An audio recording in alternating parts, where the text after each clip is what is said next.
আপনাদের জন্য একটা আনন্দের সংবাদ আছে, সেটা হচ্ছে যাদের বয়স 35-এর উপরে তাদের জন্য গণছুটি দেওয়া থাকলো। মেহেরবানি করে আপনারা বাড়ি চলে যান, যাই আপনারা আরাম করেন। কষ্ট মষ্ট অনেক করছেন, গতকালকে ওয়াজ শুনছেন, বাড়ি যায় ধুমছে আপনারা শুয়ে পড়েন, কোনো টেনশন নাই। যাদের 35-এর উপরে গণছুটি, ভালো না লাগলেই বাড়ি চলে যান। কিন্তু যাদের বয়স 35-এর নিচে, এই যে আমার বয়সী যারা আজকে জন্মগ্রহণ করছে আর এখনো 35 হয় নাই, এই বান্দাদের জন্য আমি এই জায়গায় ওয়াজ করার জন্য আসছি।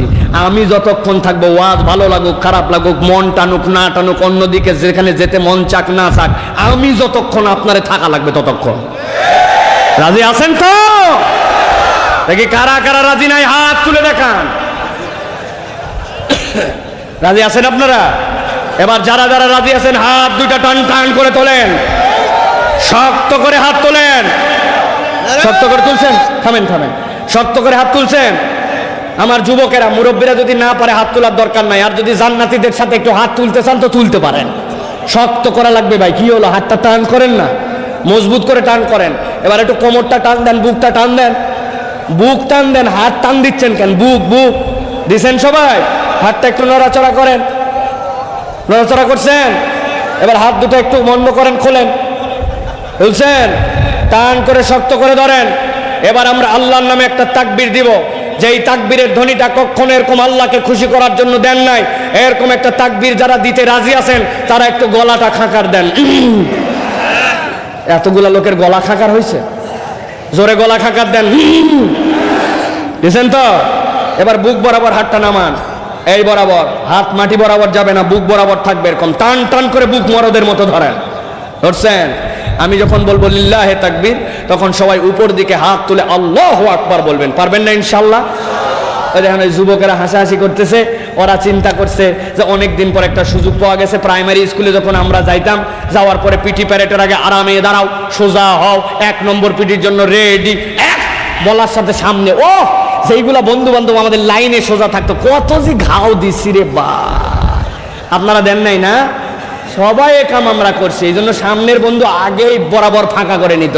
তো এখানে যারা অনেকে আসছে চিন্তা করছে অনেকদিন পর হুজুর একটা চান্স দিছে, উপর দিকে তুলতে বলছে, আমি সোজা চালাবো। সোজা চালান যাবে? চালান লাগবে কোন দিকে? রাজি তো? দেখে একটু হিম্মত করে এবার তাকবীর দিতে হবে। আল্লাহকে খুশি করার জন্য সাতক্ষীরাবাসীর পক্ষ থেকে একটা তাকবীর হবে, যেই তাকবীরটা আল্লাহকে কেবল আমরা খুশি করতে চাই। লিল্লাহে তাকবীর, লিল্লাহে তাকবীর, আল কোরআনের আলো, আল হাদিসের আলো। মাইকে হাত দাও, মাইকে হাত দাও কেন? লিল্লাহে তাকবীর, আল কোরআনের আলো, আল হাদিসের আলো। তোমার নেতা আমার নেতা, তোমার নেতা আমার নেতা, লিল্লাহে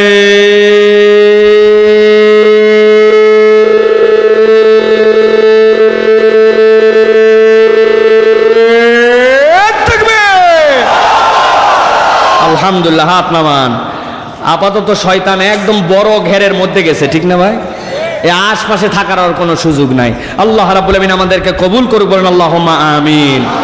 আমি আপনাদের কাছে মৌলিকভাবে 2টা পয়েন্ট আর কথা বলতে চাই প্রিয় ভাইরা। সেটি হচ্ছে যে আল্লাহ রাব্বুল আমিন আপনাকে আমাকে যে জবান দিলেন, আপনাকে আমাকে যে জবান দিয়ে কথা বলার তৌফিক দান করলেন, আল্লাহ রাব্বুল আমিন আপনাকে আমাকে এই জবান দিয়ে এমনি এমনি ছেড়ে দেন নাই, বরং বান্দা কোন কথা বলবে কোন কথা বলবে না, কোন কথা বললে তার সাথে সায় দিবে, কোন কথা বললে সেখান থেকে সরে যাবে, কোন কথা কত জোরে বলবে, কত আস্তে বলবে, কাদের সাথে কথাটা কেমন হবে, আল্লাহ রাব্বুল আমিন এই কথা বলার পূর্ণাঙ্গ একটা গাইডলাইনও বান্দার সামনে দিয়েছেন। কোরআনুল কারীমের মধ্যে 12টা দিক নির্দেশনা আল্লাহ কথা বিষয়ক দিয়েছেন। সেখান থেকে মৌলিক এবং গুরুত্বপূর্ণ 2টো বিষয়ের কথা আমরা শুনতে চাই। রাজি আছেন আপনারা? রাজি আছেন তো ইনশাআল্লাহ? 30 মিনিট লাগবে আরো, আছেন ইনশাআল্লাহ? আল্লাহ রাব্বুল আলামিন তাবৎ দুনিয়ার মানুষের জন্য সূরা নূর 61 নম্বর আয়াতের মধ্যে আল্লাহ রাব্বুল আলামিন বলছেন, রাসূল আপনি আপনার উম্মতের কাছে যে বার্তাটা পৌঁছায় দেন, আল্লাহর নবীর প্রতি আয়াতে কারিমা নাজিল হয়ে গেল।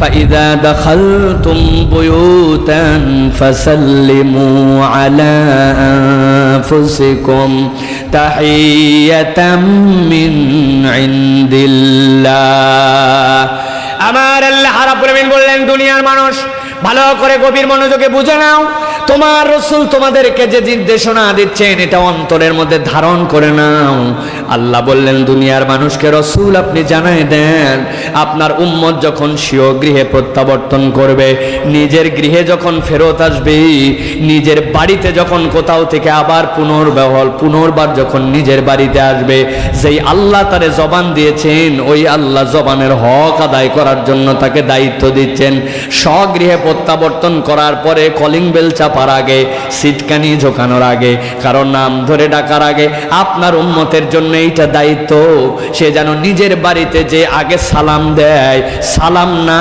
দিয়ে যেন নিজের বাড়িতে প্রবেশ না করে সুবহানাল্লাহ আল্লাহ রাব্বুল আমিন বলছেন ও দুনিয়ার মানুষ তোমরা যে সালামটা দিচ্ছ জানো নাকি এই সালামটা কি আল্লাহ রাব্বুল আমিন বলছেন তাহিয়াতাম মিন ইনদিল্লাহ ও দুনিয়ার মানুষ এটা আল্লাহর পক্ষ থেকে তোমাদের জন্য হাদিয়া দুনিয়ার মানুষ যখন তার ঠোঁট দিয়ে সালাম উচ্চারণ করে ওই সালামটা তার ঠোঁটে উচ্চারিত হলেও তার কথা নয় বরং এই সালামটা আল্লাহ রাব্বুল আলামিনের কথা আল্লাহর কথাটা বান্দা তার ঠোঁট দিয়ে উচ্চারণ করে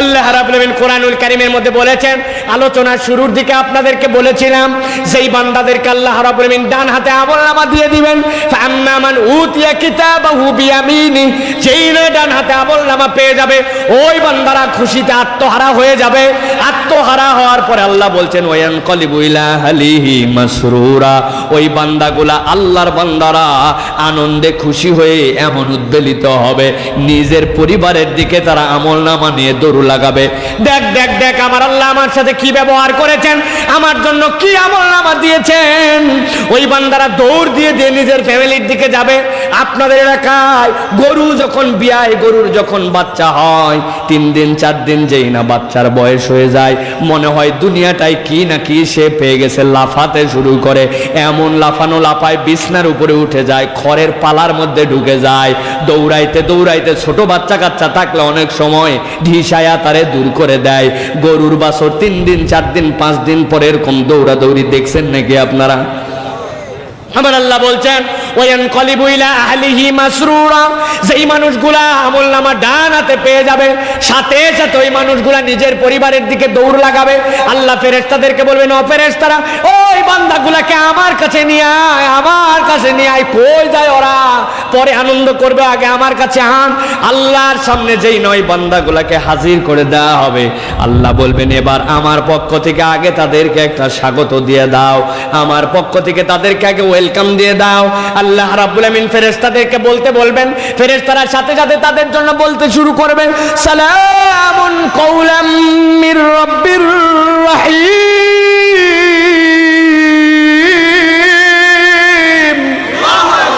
ও আমার বান্দারা আজকে তোদের জন্য সালাম কার পক্ষ থেকে রব্বির রহিম রহমান রব তোরে সৃষ্টি করেছিল জবান দিয়েছিল আজকে রহিম রবের পক্ষ থেকে তোদের জন্য সালাম দিয়ে দেওয়া হলো বান্দারা যেই না সালাম পেয়ে যাবে বান্দারা বুঝতে পারবে আমার ঠোঁট দিয়ে উচ্চারণ দুনিয়ায় যে এটা করেছিলাম ওইটা যদিও আল্লাহ রাব্বুল আমিন করতে বলেছিলেন কিন্তু এটা আমার কথা ছিল না বান্দার মুখের সালামটা আল্লাহর পক্ষ থেকে কালাম সুবহানাল্লাহ ভালো করে বোঝেন আল্লাহ রাব্বুল আমিন এই সালামের মধ্যে 3 ধরনের নিয়ামত রেখেছেন কয় ধরন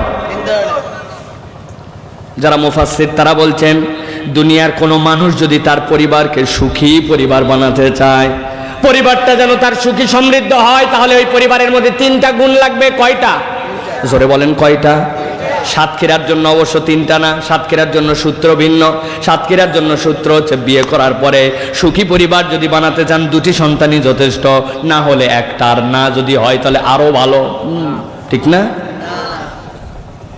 2টি সন্তানই যথেষ্ট একটি হলে ভালো আর যদি না থাকে তো আহা তার থেকে আনন্দ আর কেউ নাই কয়েকদিন আগে একটা ফেসবুকের লাইভে এসে আত্মহত্যা করছে কয় আমি যদি ঘরের মধ্যে মরেও থাকি 7 দিন লাশের খোঁজ কেউ নিতে আসবে না তার থেকে তো লা ইলাহা ইল্লাল্লাহ ঢাস কপালের মধ্যে দিয়ে খবর রাখেন আপনারা প্রিয় মুসলমান, সন্তানের বেশি আর কম দিয়ে আপনার পরিবারের মধ্যে কখনো সুখ আর অসুখ নির্ধারণ হয় না। সুখ আর অসুখ যদি নির্ধারণ করতে হয় আপনার পরিবারে 3টা গুণ লাগবে। কয়টা? 1 নম্বর লাগবে, আপনার পরিবারটা হতে হবে তাইয়েব, আপনার পরিবার হতে হবে পবিত্র। ইসলামে পবিত্রতার এই সংজ্ঞা। পরিবার গঠনের ক্ষেত্রে বিবাহ ছাড়া ইসলামে কোনো সম্পর্ক ছেলে মেয়ের মধ্যে থাকতে পারে? জিএফ বিএফ অমুক তমুক আপনি যেইগুলা বানায় ঘুরতেছেন, এইগুলা আপনার জন্য আরো কাঁটা হবে, এইগুলো আপনার পরিবারের সুখের কারণ হবে না। ইসলামে আপনার পরিবারের বন্ধনটা বিবাহ দিয়ে হবে, তার পবিত্রতাটা এমন হবে স্বামী স্ত্রীর প্রতি আস্থাশীল, স্ত্রী স্বামীর প্রতি আস্থাশীল। আপনার সন্তানরা যত দূরেই থাকুক আপনার বিশ্বাস আছে আমার পরিবারে আমার সন্তানরা চরিত্রবান। কোনো ফ্যামিলিতে যদি চরিত্রবান সন্তান থাকে তাহলে ওই ফ্যামিলিটা সুখের দিকে এক ধাপ আগায় গেছে। এই জন্য ইসলাম বলছে পবিত্রতার সম্পর্ক যেই পরিবারে সুখ আছে সেই পরিবারে, ঠিক না? 2 নম্বর লাগবে আপনার পরিবারের মধ্যে বরকত, মুবারাকা বরকত। কি লাগবে? বরকত মানে আপনি বোঝেন নাই, বরকতের সংজ্ঞা আপনাদের কাছে ভিন্ন। একজনের বিরাট বাড়ি, বিরাট বড় তার গার্মেন্টস, বিরাট বড় তার ফ্যাক্টরি, চিন্তা করছেন আমার 2-3-4 লাখ, আমার তো কিছুই নাই।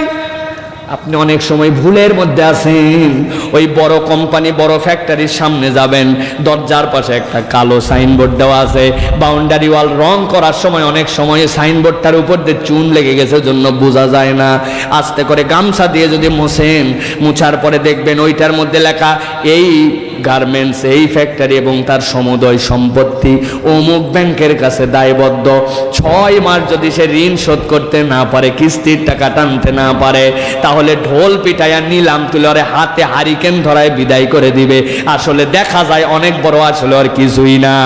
আপনার কাছে 2-3 লাখ থাকলে ওটা পুরাটাই আপনার, আর ওরটা হচ্ছে পুরা ব্যাংক বিমা অমুক তমুকের কাছে দায়বদ্ধ, ঠিক কিনা? সুতরাং বরকত মানে এইটা নয়। বরকত আপনাকে বুঝতে হবে।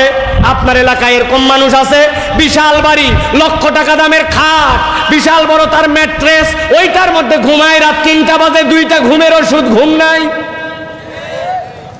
ঢাকা কাউরান বাজারে কাজ করে, আপনাদের এলাকা থেকে বিভিন্ন ধরনের সবজি যায়, যাওয়ার পরে কাউরান বাজারে ওইখানে বড় বড় ট্রাক আনলোড হয়, মাথার মধ্যে বড় বড় টুকরি, ওই টুকরির মধ্যে মূলা, ওই টুকরির মধ্যে ফুলকপি, ওই টুকরির মধ্যে বাঁধাকপি, ওই টুকরির মধ্যে আলু, ওই টুকরির মধ্যে পটল নিয়ে নিয়ে বিভিন্ন ধরনের ভ্যানের মধ্যে ছোট ছোট ট্রাকের মধ্যে লোড দেয়। রাত্রেবেলা 3টার থেকে কাজ করতে শুরু করে, ফজরের দিকে কাজ শেষ হয়ে যায়। 600-700-1000 টাকা পায়। হঠাৎ করে একদিন জাম লেগে গেছে, কুয়াশার কারণে ফেরি পার হতে পারে নাই, সবজির ট্রাক ঢাকা ঢুকে নাই। কি করবে বেচারি? রাত 3টা পার হয়ে যায়। আস্তে করে ওই মাথার টুকরিটা নামায় আইল্যান্ডের মধ্যে ফেলে দেয়। ফেলার পরে ওর মধ্যে উঠে বসে, মাথার গামছাটা খুলে আস্তে করে কোনায় দিয়া কাত হয়ে ঘুমায় যায়। ডান পাশ দিয়ে 20 টনের পাথরের ট্রাক, বাম পাশ দিয়ে 10 টনের অন্য ট্রাক চলে যায়। ওই টুকরির মধ্যে গামছার বালিশ বানায় ঘুম যে দিছে তার কোনো খবর নাই। লক্ষ টাকার বাড়ি, 1000 টাকার খাট, 1000 টাকার তোষকের উপর 2টা ঘুমের ওষুধ খাইয়ে ঘুমাইছে। রাত 3টা বাজে, তারপরেও তার চোখে ঘুম নাই, ঠিক কিনা? আপনি বরকত মানে বুঝেন নাই। আপনাদেরকে একটা অঙ্ক ধরবো, পারলে 20 টাকা দেওয়া লাগবে আমাকে। রাজি? একজনও রাজি না। কই হুজুর ওয়াজ শুনতে আসে 20 টাকা নষ্ট করব? ভালো করে খেয়াল করেন, অঙ্ক পারেন কিনা দেখেন তো। আপনাদের এলাকায় এক লোকের বেতন 50,000, বাড়ি ভাড়া, সংসারের খরচ সব কিছু দিয়ে চলতে চলতে চলতে মাসের শেষের দিকে এসে তার সন্তান একটা অসুস্থ, ডাক্তার, পানি, ঔষধ, দৌড়াদৌড়ি সব শেষ হওয়ার পরে 50,000 টাকা কামায়, 47,000 টাকা খরচ হয়ে গেছে। মাস শেষে তার হাতে থাকে কত? 10 টাকা পাইলাম। অঙ্ক একটা পারছেন আপনারা। এবার 2 নম্বর অঙ্কটা ধরি। একজনের বেতন 30,000, মাসের বাজার, মাসের সংসার চালানো, বাড়ি ভাড়া, নানান ধরনের খরচ সব কিছু সাধ্যের মধ্যে করার পরে ওই ব্যক্তিটা 23,000 টাকায় তার মাস উতরায় ফেলছে। 30,000 টাকা বেতন, 23,000 টাকা শেষ, মাস শেষে থাকে কয় হাজার? প্রিয় মুসলমান, ভালো করে মাথা খাটায় বুঝে নেন, আপনি অঙ্ক দিয়ে বরকত মিলাতে পারবেন না। বরকত দেনেওয়ালা আল্লাহ। আল্লাহ যদি কোনো পরিবারে বরকত ঢুকায় দেন, ওই পরিবারের কোনোদিনও অভাব হবে না, ঠিক কি না? তিন নম্বর, আপনার পরিবারকে যদি আপনি সুখী সমৃদ্ধ করতে চান, তাহলে ওই পরিবারটা ইসলামকে মেনে আপনার পরিবার গঠন করতে হবে। ইসলামের হুকুম হাকাম লাগবে ওই পরিবারে। আপনার পরিবারের ছেলে মেয়েরা এমন ভাবে ঘোরাফেরা করে, ওইটা কি ছেলে না মেয়ে না হিজড়া বোঝা যায় না, আছে কি না? জামা কাপড় পোশাকের ঢং, চাকচিক্যময় ঘোরাফেরা, ইসলাম নাই, কিছু নাই। আচার আচরণ আর ওই পরিবার দেখলে বোঝা যায় না ওটা হিন্দুর পরিবার না মুসলমানের পরিবার, ঠিক কিনা? সকাল 9টার সময় বাপ পিটন লাগাইছে বেটারে, বেটা তো কান্দে অস্থির, লোকজন আশপাশ থেকে দৌড়ে আসে, কিরে বেটা তো কান্দে কেন, কি হয়েছে বাজান? কয় আমি যখন শাসন করব খবরদার আশপাশে আসবে না। কি জন্য? কয় করোনার সময় 1.5 বছর স্কুল নাই, কোচিং এ দিছি, বদমাইশ কোথাকার, সকাল 9টার সময় ঘুম ভাঙে না, কোচিং এ যায় না, মারবো না মানে ওরে লাল করে দেওয়া দরকার। পাশের থেকে মুরব্বী বলতেছে, বাপ আসলেও তো যৌক্তিক কারণে তোর বাপ শাসন করতেছে। বাবা যে ক্ষতি গেছে করোনার কারণে বিগত 2 বছর, তুই আর ফাঁকি দিবি না, কালকে থেকে কোচিং এ যাবি। শাসন করে সকাল 9টায় ঘুম থেকে উঠে না, 3 দিন মাত্র কোচিং কামাই দিছে, পিটায়া বাচ্চারে লাল করে দিছে, এরকম বাপ আছে। কিন্তু খবর নিলে দেখা যাবে ওই বাড়িতে তার সন্তান বিগত 3 মাসে কোনোদিন ফজরের নামাজে যায় নাই, ফজরের নামাজ আদায় করে নাই। আমাদের ঢাকার দিকে এরকম শত শত ফ্যামিলি আছে, সাতক্ষীরাতে এরকম না। আপনি আপনার সন্তানকে মায়ের লাগালেন, সে কোচিং করল না 3 দিনের জন্য, আপনার সন্তান নামাজ পড়ে না, আপনি কখনো তার খবর নেন না। আপনার সন্তান পর্দা করে না, আপনি তার খবর নেন না। আপনি মনে করছেন এইটা বিশাল বড় আদর্শ আর সুখী পরিবার। না না, আপনার পরিবারে যদি ইসলাম না থাকে, ইসলামের হুকুম আহকাম না থাকে, আপনার পরিবার সুখী হতে পারে না, ঠিক কি না? এই জন্য আমার আল্লাহ রাব্বুল আমিন বলছেন, রাসূল আপনি জানাই দেন, ফাইজা দাখালতুম বুয়ুতান ফাসাল্লিমু আলা আনফুসিকুম তাহিয়াতাম মিন ইনদিল্লাহি মুবারাকাতান তাইয়্যিবা। ও দুনিয়ার মানুষ, কোন ফ্যামিলিতে যদি কেউ আসার পরে সালাম দেয়, এরপরে বাড়িতে প্রবেশ করে, সালামের মধ্যে 3টা নিয়ামত আছে, তাহিয়াতাম মিন ইনদিল্লাহ মুবারাকা তাইয়্যিবা। এই প্র্যাকটিস যদি কেউ অব্যাহত রাখে, আল্লাহ রাব্বুল আমিন তার পরিবারের মধ্যে আস্তে আস্তে সুখ ঢুকায় দিবেন। সুবহানাল্লাহ। পরিবারে সুখ পেতে চাইলে এটা আল্লাহ রাব্বুল আলামিনের নির্দেশনা। আল্লাহর নবী সাল্লাল্লাহু আলাইহি সাল্লাম একদিন এক সাহাবীর বাড়িতে গেছেন, যাওয়ার পরে সালাম দিয়েছেন, আসসালামু আলাইকুম। সাহাবী উত্তর দেয় নাই, আসসালামু আলাইকুম উত্তর দেয় নাই। এরপরে আসসালামু আলাইকুম 3 বার যখন বলেছেন, ওয়া আলাইকুম আসসালাম ওয়া রাহমাতুল্লাহি ওয়া বারাকাতুহু। ও আমার সাহাবী, আগের 2 বার সালাম দিলাম, বাড়িতেই ছিলি, উত্তর দিলি না কেন? সাহাবী এই কারণ এই প্রেক্ষাপটে বর্ণনা করছেন না, তবে সাহাবীরা জানতেন নবীজির একটা বিশাল গুণের কথা সাহাবীদের অন্তরের মধ্যে ধারণ করা ছিল। আল্লাহর নবী যখন মক্কা থেকে মদিনায় হিজরত করে আসলেন, আসার পরে ডাইরেক্ট মসজিদে নববীতে যান নাই, কুবা পল্লীতে কতদিন অবস্থান করেছেন। কুবা পল্লীতে আল্লাহর নবী একটা মসজিদ বানালেন, মসজিদে কুবা, উসসিসা আলাত তাকওয়া, পৃথিবীর প্রথম মসজিদ যেটা তাকওয়ার ভিত্তিতে। আল্লাহ বলছেন এই মসজিদের দাম নবী আপনি বলে দেন। কোন ব্যক্তি যদি মদিনায় যায়, যাওয়ার পরে নিজের গৃহে নিজের হোটেলে ওযু করে, ওযু করার পরে ওই মসজিদে রওনা দিয়ে দেয়, মসজিদে কুবায় যায়, 2টা রাকাত নামাজ যদি পড়ে, সালাম ফিরানোর সাথে সাথে আল্লাহ তার আমল নামায় একটা কবুল উমরার সওয়াব লিখে দেয়। দিনে যদি 100 বারও পড়ে, মসজিদে কুবায় গেছে, 2 রাকাত কেবল নামাজ পড়ছে, আল্লাহ একটা কবুল উমরার সওয়াব তার আমল নামায় লিখে দেন। সুবহানাল্লাহ। নবীজি মসজিদে কুবার আশপাশে একদিন জোহরের নামাজে দাঁড়ায় গেছেন। জোহরের নামাজে দাঁড়ানোর পরে আল্লাহ নবী ইমামতি করছেন, 2 রাকাত নামাজ শেষ হয়ে গেল। আল্লাহ নবী তাহিয়ার মধ্যে বসে তাহিয়াত উপরে দাঁড়ায় গেলেন। দাঁড়ানোর পরে হঠাৎ করে সাহাবীরা অবাক, কি রে? নবীজি দেখি সবগুলো সাহাবীকে ভেদ করে পিছনে চলে যাচ্ছেন। আল্লাহ নবী পিছন দিকে চলে আসলেন, আসার পরে আল্লাহ নবী মুখ ঘুরায় দিলেন। সাহাবীরা কিচ্ছু বুঝে উঠতে পারেন নাই, কিন্তু সামি'না ওয়া আতানা, নবীজি যা করছেন তাই মেনে নিছেন। আল্লাহ নবী যেই না উল্টা দিকে এসে দাঁড়ায় গেছেন, সব সাহাবী পিছন দিকে ফিরছে। 2 রাকাত নামাজের দিকে, 2 রাকাত নামাজের দিকে জীবনে তো এরকম নামাজ পড়ে নাই। নবীজি সাল্লাল্লাহু আলাইহি সাল্লাম নামাজ শেষ করলেন, সাহাবীর দিকে মুখ ফিরায় বসলেন। কেবলমাত্র ফজর আর আপনার জন্য এশার নামাজের পরে আল্লাহ নবীর উল্টা দিকে ঘুরে বসতেন, এরকম নয়। 5 ওয়াক্ত নামাজের পরে আল্লাহ নবী মুসল্লির দিকে মুখ ফিরতেন, ফেরার পরে আল্লাহুম্মা আমিন এরকম করে নবীজি দোয়া করতেন না। আগে যে নবীজি আস্তাগফিরুল্লাহ, আল্লাহু আকবার, আল্লাহুম্মা আনতাস সালাম মিনকাস সালাম, আল্লাহুম্মা লা মানিয়া লিমা আতাইত, আশহাদু আল্লা ইলাহা ইল্লাল্লাহ ওয়াহদাহু লা শারীকা লা, সুবহানাল্লাহ, আলহামদুলিল্লাহ, আল্লাহু আকবার, সকল ওজিফা সে। আবু জাহেল চোখ থাকিতে অন্ধ, নবীরে পাইয়া তুই মুসলমান হইলি না। ওরে গ্রামে গজল। আমি বলি বেটা, আবু জাহেলের যুগে হলে আমারও ইমান নসিব হতো কিনা কঠিন আছে। আবু জাহেল নবীরে দেখে বাপদাদার ধর্ম ত্যাগ করে অন্য ধর্ম, আর আপনি ইসলামের মধ্যে আসার পরেও যদি বলা হয় নবীজি এইটা করে নাই, সুন্নতের দিকে আসো, তুমি সুন্নত মানতে পারো না, আর তুমি আবু জাহেল নিয়ে আক্ষেপ কাটাও। এত সহজ। আল্লাহুম্মা সাল্লি আলা সাইয়্যিদিনা মাওলানা মুহাম্মদ। আজুল খারাপ কিছু না, এটা দরুদ। কিন্তু আপনারা যদি বলা হয় দরুদ ইব্রাহিম পড়েন, তখন কই এই লোক মিলাদের বিরোধী, এর ওয়াজ শোনা যাবে না, ঠিক কিনা?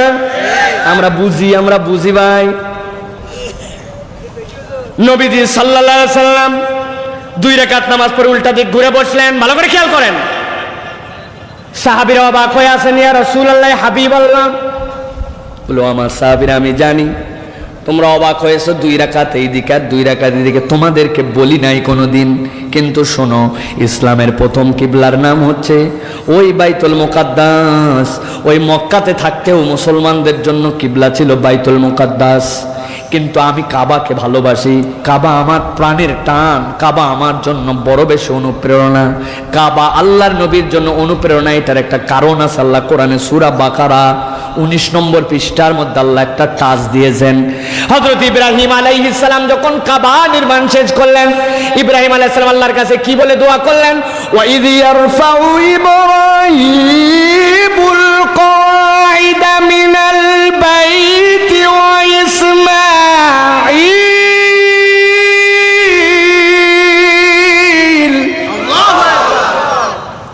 আল্লাহ রাব্বুল আমিন বলছেন, ইব্রাহিম আলাইহিস সালাম যখন কাবা ঘর নির্মাণ করলেন, করার পরে ইসমাইল আলাইহিস সালামকে নিয়ে হাত তুললেন, আল্লাহ আজকে যে প্রচেষ্টা করেছে তুমি কবুল করে নাও।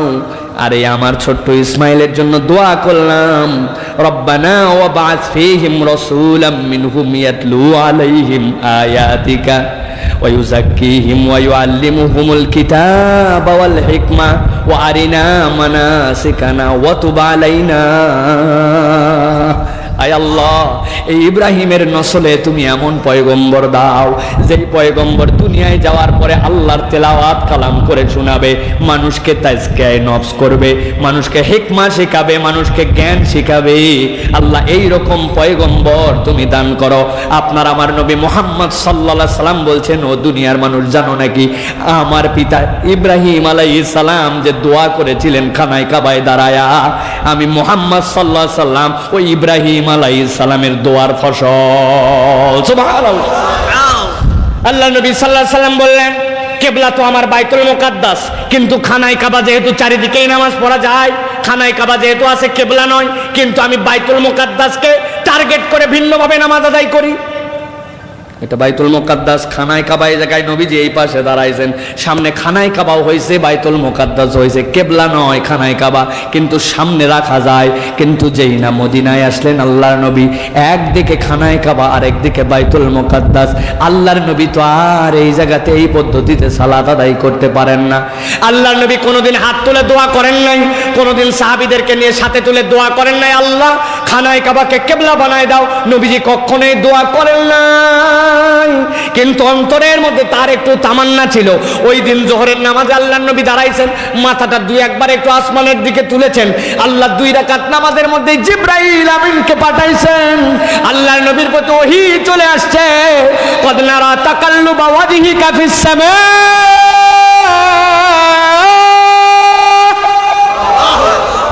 রাসূল আপনি দোয়া করেন নাই, কিন্তু আপনি যে মাথাটা মাঝে মাঝে উঁচু করেছেন, আল্লাহর কাছে সিগন্যাল চলে গেছে। আমি আল্লাহ আপনার অন্তরের দোয়া এমন ভাবে কবুল করেছি, আপনার জন্য খানায় কাবাকে আমি কিবলা বানাই নাই। আমি আল্লাহ আপনাকে বললাম আপনি যেদিকে ইচ্ছা সেদিকে মুখ ফিরান, আপনি যেদিকে মুখ ফিরাবেন আমি আল্লাহ ওই দিককেই আপনার জন্য কিবলা বানায়া দিব। নবীজি 2 রাকাত নামাজ পড়ছেন, ওইদিকে 2 রাকাত নামাজ উল্টা দিকে পড়ছেন, মসজিদে কিবলাতাইন হয়ে গেছে। আল্লাহ নবীজির ঠোঁটে আনা লাগে নাই, উচ্চারণ করা লাগে নাই, অন্তরের দোয়া কবুল করছেন। সুবহানাল্লাহ। মুখের দোয়া তো কত প্রমাণ আছে আল্লাহর নবীর, এমন রিয়াকশন করছে। আবু হুরায়রা রাদিয়াল্লাহু তাআলা আনহু, নবীজির একজন প্রিয় সাহাবী যার নাম ছিল আব্দুল শামস, আব্দুল উজ্জা, ইসলাম গ্রহণের করার পরে তার নাম হয়েছে আব্দুর রহমান। আল্লাহর নবীর সামনে এসে একদিন দাঁড়ায় গেছেন আব্দুর রহমান, লম্বা জামা, পকেটের মধ্যে বড় বড় 2টা কি যেন উঁচু হয়ে আছে, নবীজির সামনে চুপ করে দাঁড়ায় আছেন। হঠাৎ করে পকেটের থেকে লাফ দিয়ে একটা বিড়ালের বাচ্চা পড়ছে। নবীজি তো অবাক, আরে পকেটের থেকে বিড়ালের বাচ্চা পড়ে, মানুষের তাও।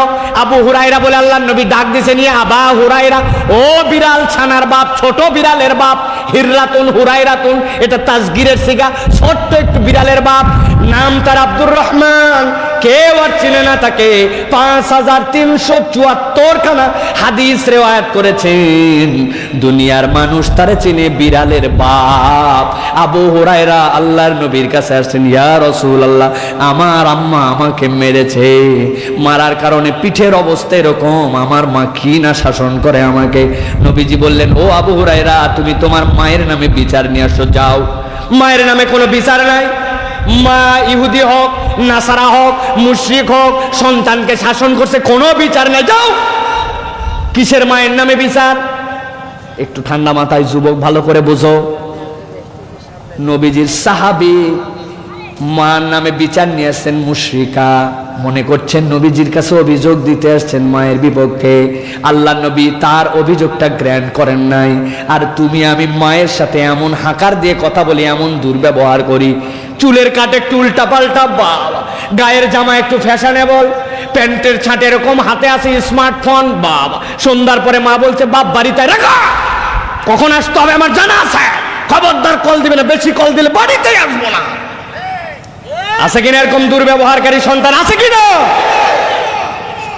মা ভয়ে কিছু বলে না, সন্তান যদি বাড়িতেই না আসুক কিন্তু অন্তরটা মুচড়ায় যায়, ভেঙে যায়। আল্লাহ বলছেন, ওয়ালা তাকুল্লাহুমা উফিন ওয়ালা তানহারহুমা ওয়া কুল্লাহুমা কওলান কারীমা।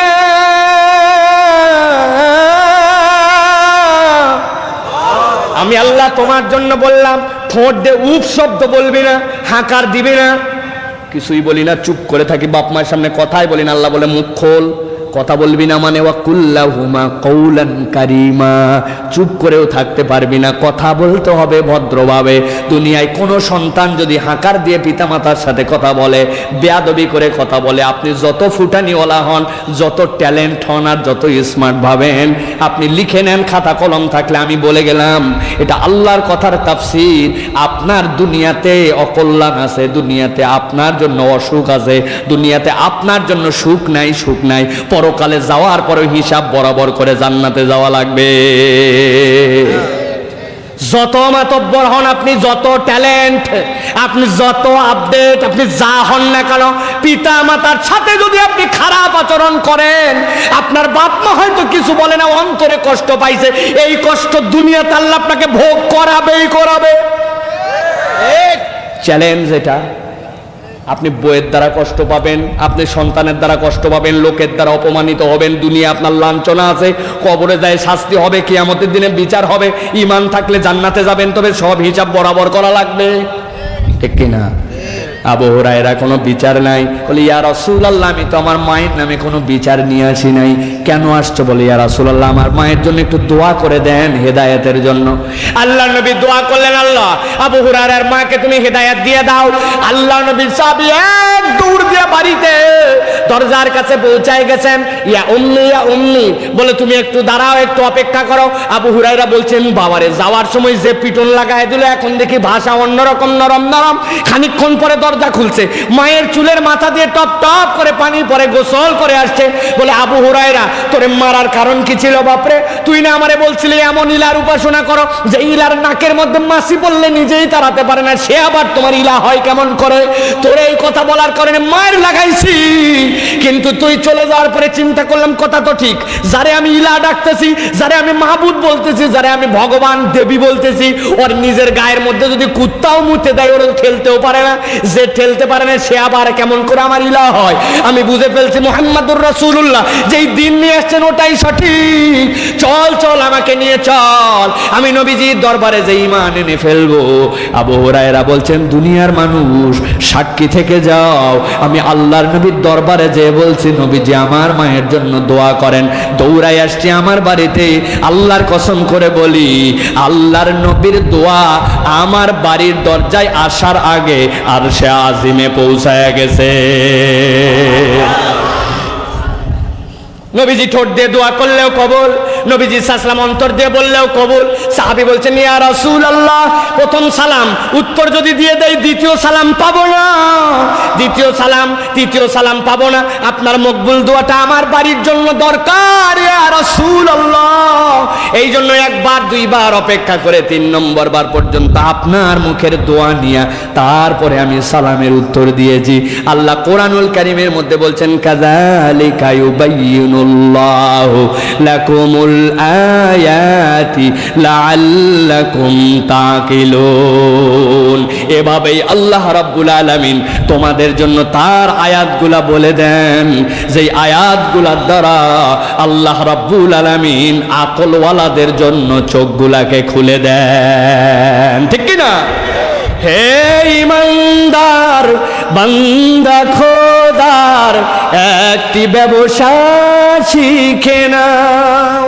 হে ইমানদার বান্দা খোদার একটি ব্যবসা শিখে নাও। ব্যবসা করার পুঁজি হে থা, ব্যবসা করার পুঁজি হে থা, আল্লাহ মাবুদ রাসূল নেতা, তবে খুশ খবরি তোমার। হে ইমানদার বান্দা খোদার একটি ব্যবসা শিখে নাও। আল্লাহু আকবার। এটা হচ্ছে আল্লাহর পক্ষ থেকে দেওয়া ব্যবসা। তাহলে 1 নম্বরে আমাদের জন্য জবানের দায়িত্ব কি? নিজের বাড়িতে আসলে সালাম দিয়া বাড়িতে প্রবেশ করতে হবে। রাজি আছেন আপনারা? রাজি আছেন আপনারা? আমরা ছাত্র শিক্ষক, শিক্ষক ছাত্র, ছোট বড় বিভিন্ন জায়গায় সালাম দিলেও ভাই আপনি যতই ঠিক ঠিক বকেন, নিজের বাড়িতে যে সালাম দেওয়াতে হুজুররাও পিছাইয়া। সাতক্ষীরার মানুষের একটা লজ্জা বলে কথা আছে না, নিজের বউরে আবার সালাম দেয় কেমন করে? ঠিক না ভাই? আজকের ওয়াজ শুনে বাড়িতে যদি সালাম দিয়েও ফেলেন, আপনার বউ সাথে সাথে বলবে, কি মিয়া আজগবি ভাক্কা দর্শকা, এটা ফাতেমার মা নিজের বাড়িতে আইছেন, আবার সালাম দেওয়ার কি আছে? ঠিক কিনা ভাই? আমরা নিজের বাড়িতে যে সালাম দেয় না, নিজের বাড়িতে যে বরকত চাইলে সালাম দিতে হবে। রাজি আছেন আপনারা? রাজি আছেন আপনারা? এটা আল্লাহ রাব্বুল আলামিনের নির্দেশনা। 2 নম্বর, সালামটা বিশুদ্ধভাবে দিতে হবে, অশুদ্ধ সালাম দেওয়া যাবে না। আমরা অনেক সময় সালাম দেই আসসালামু আলাইকুম, আছে এলাকায় কি আসসালামু আলাইকুম ভাই? সালাম আলাইকুম নামে কোনো সালাম আছে নাকি? কোনো সালাম নাই, আসসালামু আলাইকুম বলে। আসসালামু আলাইকুম সহিভাবে দিতে হবে। ঠিক কিনা? 3 নম্বর আপনার আমার জন্য ভাই, যারা একটু শিখে ফেলছে তারা আবার লম্বা বেশি করে। ওরে বাবা, একজন সালাম দিয়েছে, আসসালামু আলাইকুম ওয়া রাহমাতুল্লাহি ওয়া বারাকাতুহু ওয়া মাগফিরাতু ওয়া জান্নাতু রিদওয়ানান কাসীরান কাসীরান ফাগফিরুজ যুনুবা, কলার ওয়াপার। তা আপনি যদি একদম নিয়ে যান, আমি উত্তর দেবো কোত্থেকে? এজন্য বেশি মাতব্বই মারবেন। আসসালামু আলাইকুম ওয়া রাহমাতুল্লাহ, উনি বলবো ওয়া আলাইকুমুস সালাম ওয়া রাহমাতুল্লাহি ওয়া বারাকাতুহু। পারবেন ইনশাআল্লাহ? 4 নম্বর প্রসঙ্গ হচ্ছে, প্রিয় ভাইরা, আমাদের মধ্যে একটু ফুটানি ঢুকছে। ফুটানিটা কিরকম? চেয়ারম্যান ইলেকশন করার আগে বহু সালাম দিছে, জোর ছোট বড় হিন্দু মুসলমান কাউরে বাদ দেয় না। আচ্ছা আচ্ছা, চিন্তা করছে এখন আমি ভোটে জিতছি বেটা, এখন তোরা সালাম দিবি, আমি খালি মাথা নিচু করে হেঁটে যাব, লোকজন সালাম দেবো আসসালাম আসসালাম আসসালাম আসসালাম। আছে কিনা? আপনি আগে সালাম দেওয়া লাগবে। খালি চেয়ারম্যানের কথা বললাম, খুব দিলেন। হুজুর পর্যন্ত আছে, বেটা তুমি এলাকার একটা হেফজখানা মাদ্রাসার মুহতামিম আর আমি একটা বড় মাদ্রাসার মুহতামিম, তুই বেটা আমারে সালাম দিবি। ওই হুজুর রাস্তা দিয়ে চলে গেলেও সালাম দেয় না, মাথা নিচু করে থাকে। ওই দিক থেকে একজন বলছে, হুজুর আপনাকে যে কয়েকবার সালাম দিল, ওহো খেয়াল করি নাই। আসলে খেয়াল করছে, কিন্তু আশা করছে উনি দিবে না, উনি সালাম দিবে। এরকম হুজুরও আছে, আছে কিনা? খবরদার, এই অহংকার করা যাবে না। ছোট বড় সবাইকে সালাম দিতে হবে। মুরব্বীরা পর্যন্ত ছোটদেরকে সালাম দিবেন, এটা হচ্ছে নবীজির সুন্নাত, সুন্নাতে রাসূল সাল্লাল্লাহু আলাইহি ওয়াসাল্লাম। আমাদের মুরব্বীরা তো গেলে বকাবকির মধ্যে, আমাদেরকে বলে হুজুর একটু ওয়াজ করবেন, ছেলেরা বেয়াদব হয়ে গেছে। বেয়াদব কেমনে হলো? করে সালাম পর্যন্ত দেয় না। আমি বললাম, চাচা এই সালাম দিয়ে না ওরা আপনি আদবওয়ালা বানাবেন। আপনি বেয়াদব হন নাই মুরব্বী, কিন্তু আপনি তো সুন্নত বুঝেন নাই।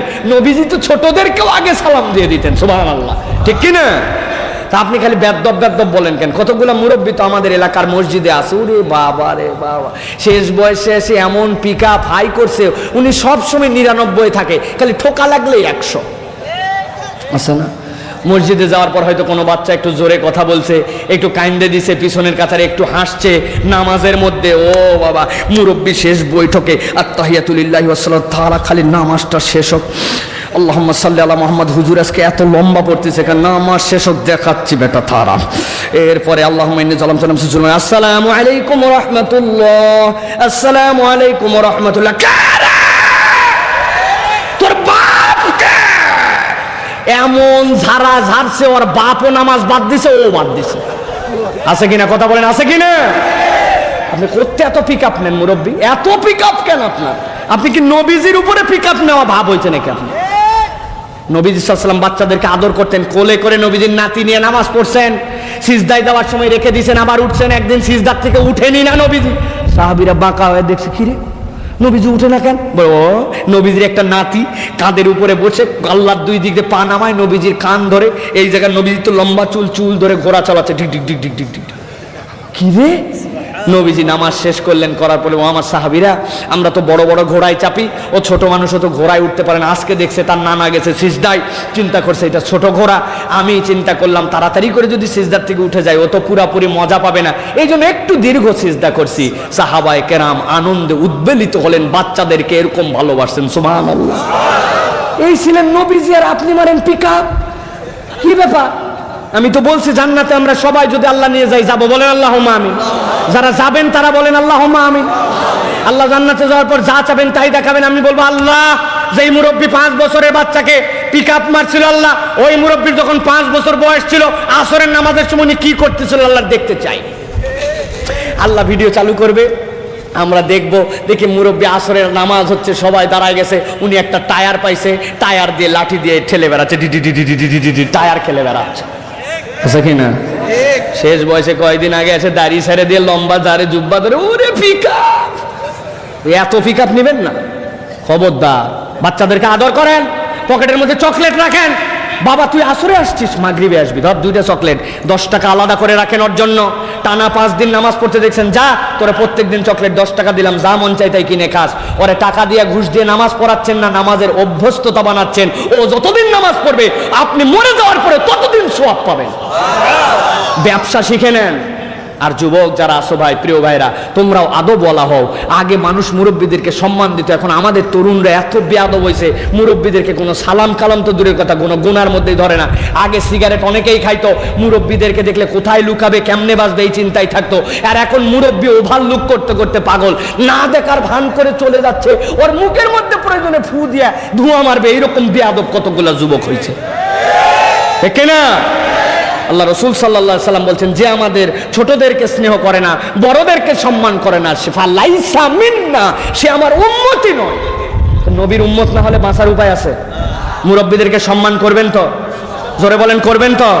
মুরব্বীরা ছোটদেরকে আদর করবেন তো? ধাবরাধাবরি করবেন মসজিদের মধ্যে? পিক আপ মারবেন, ঘাড় ধরে বের করে দিবেন, নাকি আদর করবেন? আল্লাহ রাব্বুল আলামিন আমাদেরকে বোঝার তৌফিক দান করুক, বলেন আল্লাহুম্মা আমিন। আরেকটা পয়েন্ট আছে, বলবো? সময় তো পার হয়ে গেছে, বলবো? আছেন তো আপনারা? দেখে এটা তাকবীর দেন, দেখে লিল্লাহে তাকবীর হয় নাই, লিল্লাহে তাকবীর। আমার আল্লাহ রাব্বুল আলামিন 2 নম্বর বলছেন, 7 মিনিট, 5 মিনিট আর 2 মিনিট ভালো করে খেয়াল করেন। আল্লাহ রাব্বুল আলামিন বলছেন, রাসূল আপনি জানাই দেন, সূরা কফ 18 নম্বর আয়াত, মা ইয়ালফিযু মিন কওলিন ইল্লা লাদাইহি রাকীবুন আতীদ।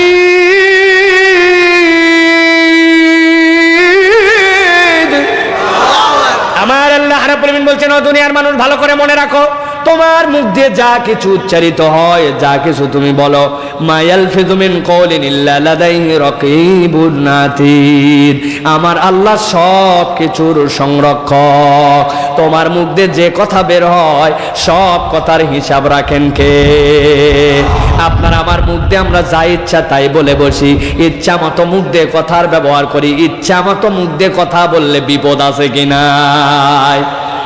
কয়েকদিন আগে আমাদের বাংলাদেশে একজন খুব লাফাইছিল, বাপরে ইসলাম নিয়ে লাফায়, ধর্ম নিয়ে লাফায়, আলেমদেরকে নিয়ে টিটকারি করে, রাষ্ট্র ধর্ম থাকবে কি থাকবে না নানান ধরনের বয়ান দেয়, আবার দলকেও বগলের নিচে রাখে। চিন্তা করছে এই দলের সবাই বোধহয় বলদ, সবাই বোধহয় গাদা, মাঝে মাঝে দলের হয়ে কান্দে, মনে করছে দল বোধহয় তার পক্ষে। আমার আল্লাহ বলছেন দাঁড়া, 2 মিনিট 18 সেকেন্ডের একটা ক্লিপ আল্লাহ ফাঁস করে দিয়েছেন।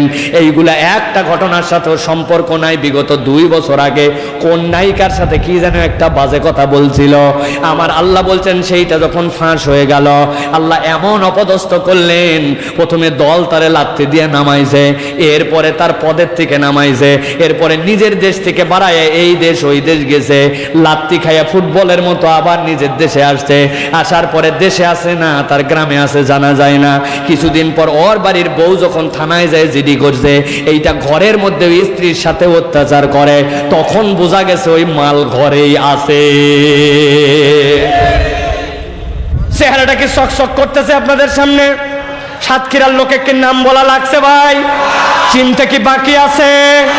ভালো করে বোঝেন, কাউরে খোঁচানোর জন্যই কথা বলি নাই, বলার একটা উদ্দেশ্য আছে। যেই লোকের নাম বলা লাগে নাই আপনারা চিনে ফেলছেন, ওই লোকের অপরাধকে আপনারা জেনে ফেলছেন। ও মুসলমান, ভালো করে এবার নিজের দিকে তাকান, নিজের দিকে তাকান। 2 মিনিট 18 সেকেন্ডের ক্লিপ যদি ফাঁস হওয়ার কারণে ওই লোকের এই পরিণতি হয়, আপনি বুকে হাত দিয়ে একটুখানি বলেন তো, আপনার আমার 25, 30, 50, 60 বছরের জীবনে এমন কোনো কথা আছে কিনা যেই কথাটা আল্লাহ পছন্দ করে না, রসুল পছন্দ করে না? আমার মায়ের ব্যাপারে যদি কেউ বলে আমার সহ্য হবে না, অথচ একটা মেয়ে চলে যাচ্ছিল রাস্তা দিয়ে, 3 জন বন্ধু মিলে তার ব্যাপারে যাই ইচ্ছা তাই বলেছি। আমার বোনের ব্যাপারে কেউ বললে আমি লোড নিতে পারবো না, অন্যের বোনের ব্যাপারে এই কথা বলেছি, গীবত করেছি, গিল্লা করেছি, মিথ্যা কথা বলেছি, হারাম কথা বলেছি। সামনে আপনার মাহফিলের জন্য চান্দা নিতে গেছে, 100 টাকা দিয়ে মাহফিলের জন্য চান্দা দিয়ে দিয়েছে, দেওয়ার পরে সাথে সাথে ফোন লাগাইছে, বেটা চান্দা নিয়ে গেল এই তারিখে নাকি মাহফিল দেখতো বন্ধ করা যায় কিনা। সামনে আছে পক্ষে, ভিতরে আছে বিপক্ষে, এইরকম লোক, এরকম কথা বলা মুসলমান আছে কিনা? ভালো করে খেয়াল করেন। আপনি এমন কথা বললেন যেটা আপনার ওস্তাদের সামনে বলতে পারেন না, ইমামের সামনে বলতে পারেন না, বাপের সামনে বলতে পারেন না, মার ব্যাপারে বলতে পারেন না। আপনার আমার মুখের এমন কথা আছে, ঠান্ডা মাথায় একটু ভাবেন, ওই লোকের 2 মিনিট 18 সেকেন্ড বলার কারণে আল্লাহ যদি তারে দুনিয়ায় এই শাস্তিগুলা দিয়ে শেষ করে দেন, বড় বাঁচা তো বেঁচে গেছে। কিন্তু আপনার আমার জীবনে এরকম অনেক কথা আছে যেইগুলা 1 মিনিট যদি আল্লাহর আদালতে ফাঁস হয়ে যায়, ওর থেকে বড় বিপদে পড়ার সম্ভাবনা আছে কিনা? তাহলে মানুষকে নিয়ে ভাবার সময় কোথায় আমাদের? আমার তো নিজেকে নিয়ে ভাবতে হবে, যেহেতু আমার আল্লাহ রাব্বুল আমিন বলে দিয়েছেন, মা ইয়ালফিযু মিন কাওলিন ইল্লা লাদাইহি রাকীবুন আতীদ।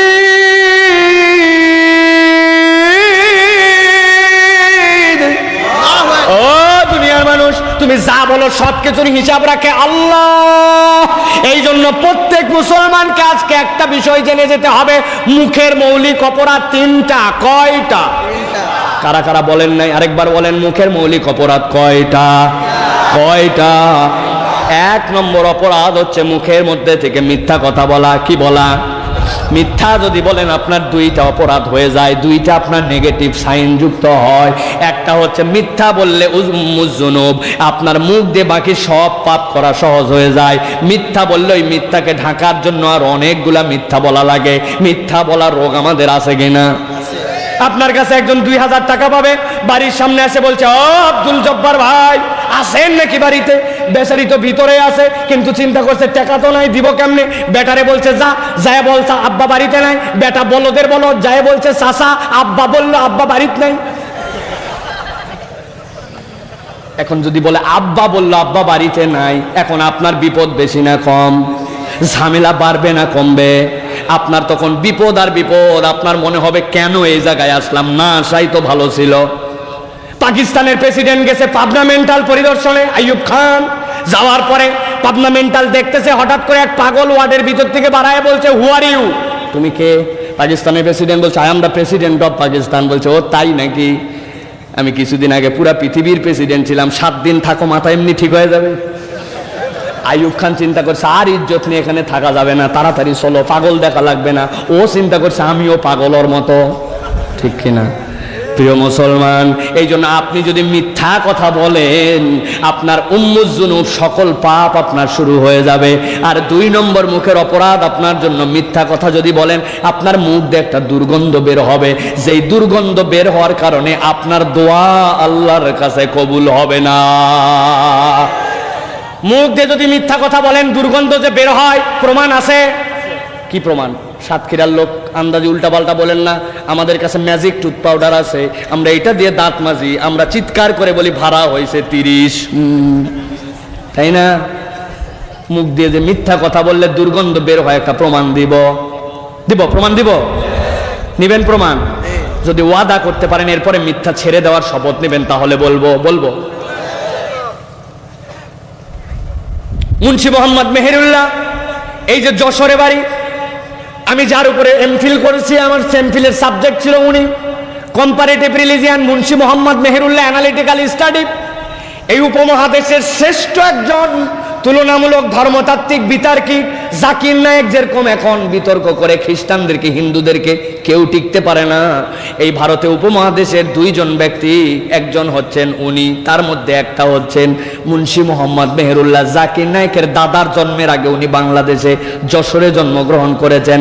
মুন্সি মোহাম্মদ মেহেরুল্লাহর কাছে এক হিন্দু এসে বসে আছে, পণ্ডিত। ওই পণ্ডিত বসে থাকা অবস্থাতে এক লোক এসে বলছে, হুজুর একটু পানি ফু দিয়ে দেন তো বোতলের মধ্যে।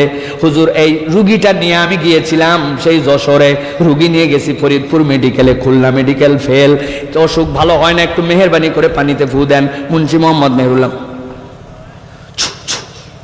দিয়ে বিদায় করে দিছে।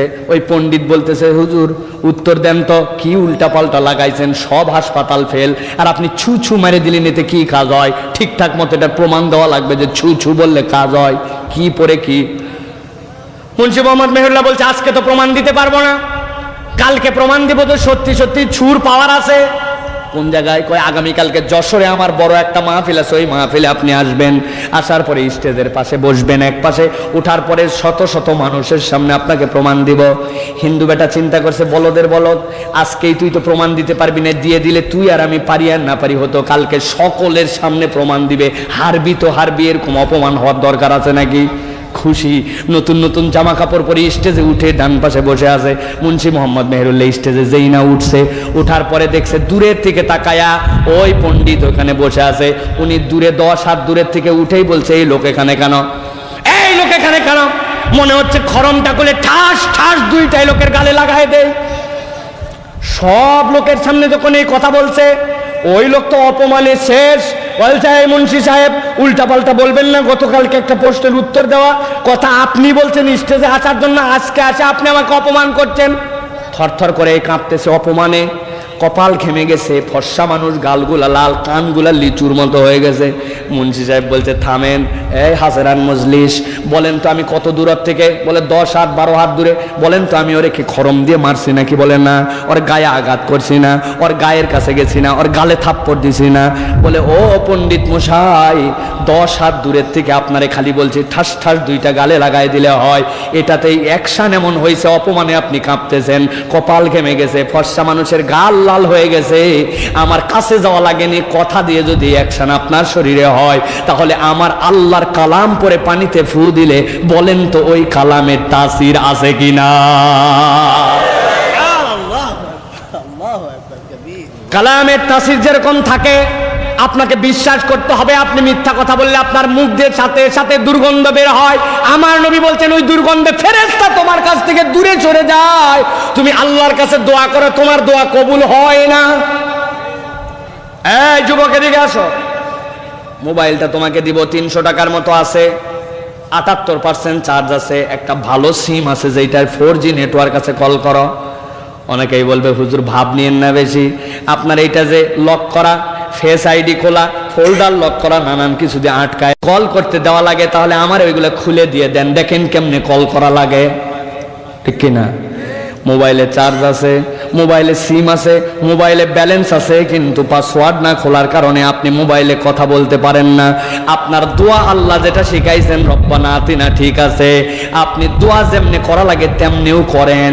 আপনার দোয়া কবুলের ওয়াক্ত যখন তখনও দোয়া করেন, কিন্তু দোয়ার পাসওয়ার্ডটা খুলে আল্লাহর কাছে যায় না, কারণ জবান দিয়ে মিথ্যা কথা বলেন, ওই জবানের দোয়াটা ফেরেশতারা শুনে আল্লাহর কাছে আমিন বলে না, ফেরেশতার সাথে থাকে না। এই জন্য আপনার আমার দোয়া কবুল না হওয়ার অন্যতম কারণ জবান দিয়ে মিথ্যা কথা বলা। 1 নম্বর অপরাধ তাহলে জবানের মিথ্যা। মিথ্যা কথা থাকবে না ছাড়া লাগবে? সবাই বললেন না? না থাকবে না ছাড়া লাগবে? আরো 2টা অপরাধ আছে জবানের, আরেকটা হচ্ছে গীবাহ। কি বলেন? গীবত কি? গীবত কি? গীবত আছে যেখানে বাঙালি আছে সেখানে ভুল কথা, বাঙালি আছে যেখানে গীবত আছে সেখানে। আসরের নামাজ পড়ে সংসদ ভবনে বসে পড়ছে, ডান পাশে গীবত কমিটির সভাপতি, বামে সেক্রেটারি, উনি ক্যাশিয়ার। সংসদ ভবন আছে নাকি আপনাদের এলাকায়? চায়ের স্টল, এরপরে অমুক হুজুরের কি হলো, তার কি হলো, অমুকের কি হলো, বাপ রে বাপ রে বাপ, জ্ঞান ফলানো কথাবার্তা। পাশে একজন আছে বুজুর্গানে দিন, উনি অত বেশি ওখানে শরিক হয় না, কিন্তু অনেকক্ষণ সহ্য করে করে করে করে হৃদয়ের মধ্যে কসলায়, কারণ উনি একটু লেটে এসে বৈঠকে বসছে। আসরের নামাজের পর একজন তার কাছে গেছে, ও মুরব্বি 1000 টাকা দাও বাবা। আর আমার হাতে টাকা নাই, অনেকক্ষণ ধরছে, দেন বাবা 1000। আর টাকা নাই, ঠেলতে ঠেলতে বাড়ি পর্যন্ত চলে গেছে। বলে বাবা রে, আমি কি 1000 টাকা এমনি চাচ্ছি নাকি, আজকে দেন, আগামী শনিবার আল্লাহ বাসালে 1250। বলছে বলত, কারো হাতে টাকা থাকে? হাতে তো টাকা নাই, দেখি বাড়িতে কি অবস্থা। ভিতর থেকে এসে বলছে 1000 না, তোর চাচি বললো লাগলে 3000 পর্যন্ত আছে। তবে বাবা আমার হাতে সময় নাই, মাগরিবের নামাজ ধরা লাগবে, সময় কিন্তু কমে যাচ্ছে বাবা, আল্লাহর কসম করে বল আগামী শনিবারে দিবি তো? হ্যাঁ, আল্লাহর কসম করে মাগরিবের নামাজ তাড়াতাড়ি, আসর নামাজ পড়ে আছে, 1000 টাকা দিয়ে আগামী সপ্তাহে 1250। এরকম দাদনখোর সুদখোর সাত খেরাতে নাই। রওনা দিয়ে দিছে, এবার যাই সব টাকা পয়সা দিয়ে বসে গেছে ওই জায়গায় গীবত কমিটির মিটিং এ। এবার উনারা দুইজন অনেক গীবত করছে, ইনি জানে গীবত করা গুনাহ। খানিকক্ষণ পরে শরীক হবে কিভাবে বলতেছে, আসলে এইগুলা কথা বলা ঠিক না, আল্লাহ মাফ করুক, না বলেও পারি না, হুজুরের বউ আসলেও খারাপ। কি শরিয়া সম্মত তরিকা লাগাইছে দেখেন, এইগুলা কথা বলা ঠিক না, না বলেও পারি না, আল্লাহ মাফ করুক, হুজুরের বউ আসলেও খারাপ। এইরকম শরীয়তের গায়ের মধ্যে দিয়ে পার হইয়া গীবত করে এরকম কতগুলা ভণ্ড মুসলমানও আছে। মুসলমান ভালো করে বোঝেন, গীবত কোনো মিথ্যা কথার নাম নয়, কোন ভাইয়ের বিপক্ষে তার বৈধ দোষগুলা বলার নাম গীবত, ঠিক কিনা? এই জন্য গীবত করা যাবে না, গীবত করা যাবে না। গীবত করলে আপনার আমল নামাগুলা আস্তে আস্তে করে তার আমল নামায় পার হয়ে যায়। 3 নম্বর মুখের অপরাধ হচ্ছে আপনার আমার জন্য গালি, ঠিক কিনা? সাতক্ষীরার লোকে গালিতে আগায়া না পিছায়া? আগায়া। বাবা, এই হারাম দাদা একটা পান নিয়ে আয়।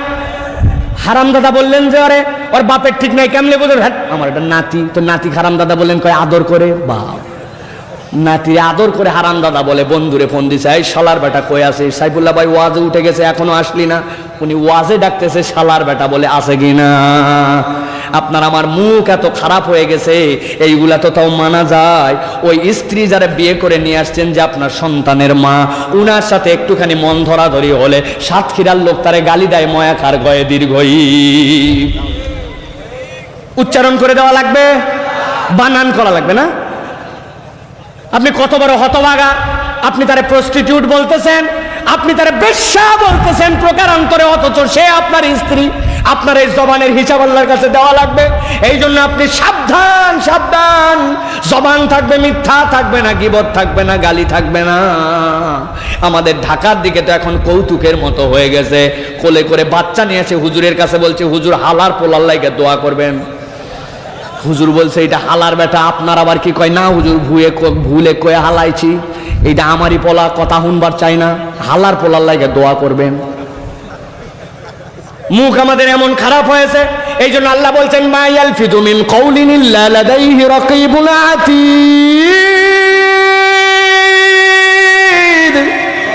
ও দুনিয়ার মানুষ যা বলো বুঝে বলো, বলো তুমি, কিন্তু আমি আল্লাহ বললাম মা ইয়ালফিযু মিন কাউলিন, মানুষের জবান দিয়ে উচ্চারিত কোনো শব্দই নাই।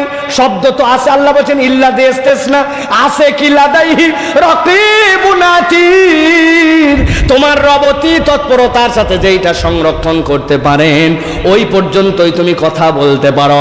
অতএব কথা বলার সময় আগে পিছে ভেবে কথা বলো। আল্লাহ রাব্বুল আমিন আমাদেরকে বুঝ দান করুক, বলেন আল্লাহুম্মা আমিন। আল্লাহ রাব্বুল আমিন আজকে আমাদের যে কথাগুলো শুনলাম এই কথাগুলোর আমল করার তৌফিক দান করুক, বলেন আল্লাহুম্মা আমিন।